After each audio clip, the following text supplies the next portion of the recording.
zoom on you, James. If you could just tell us a little bit about your research agenda to improve education, as well as give us a glimpse to the future of JET. There are many kids that want to do teaching, but they're not academically, and so they don't get into university and they can't become teachers, but they're actually pretty good teachers. I think there's something there that we're building on as we speak, Piliwe.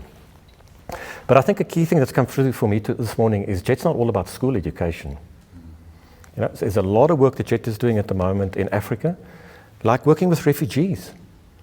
Refugees are coming to South Africa and are moving around in Africa in a way that they are exploited like in unbelievable ways. Cody, who's in the audience now, is just back from Zambia last week, where he went to a refugee camp. And we're looking at ways how we can help with skills recognition of refugees. Now that's a completely different world from school education. Another area our research agenda is taking us is around data and understanding data. We see in PSET and post-school education and training in South Africa, we've got a lot of pockets of data, whether it's NSFAS, whether it's DHET, whether it's a university or whether it's a college. These data sets don't talk to each other. So a lot of our research at the moment is going into data, understanding what interoperability in data systems mean, and what data privacy means for a future 2030, 2040 world that we live in. So what we're trying to do with the JET research agenda, to summarize, we're building on the good things that have come out, but we're also looking much more futuristic around what lies ahead for South Africa and countries across the world. And I think we're in a good space. Our team has grown that works in these kind of areas, and it's become very diverse and very young.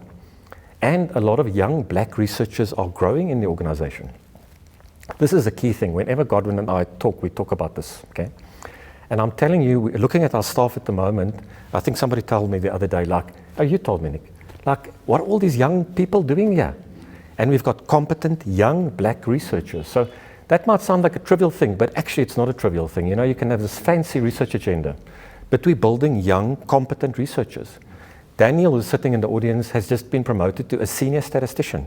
Now, I don't know, Daniel, whether you like 31 or 32, whatever your age is, but you know, Daniel is punching above his weight. Why? He came through an internship at JET. Many of the people that work with us come through that route. But it takes time, and it takes too long. And so that's a couple of high-level things. I can add much more.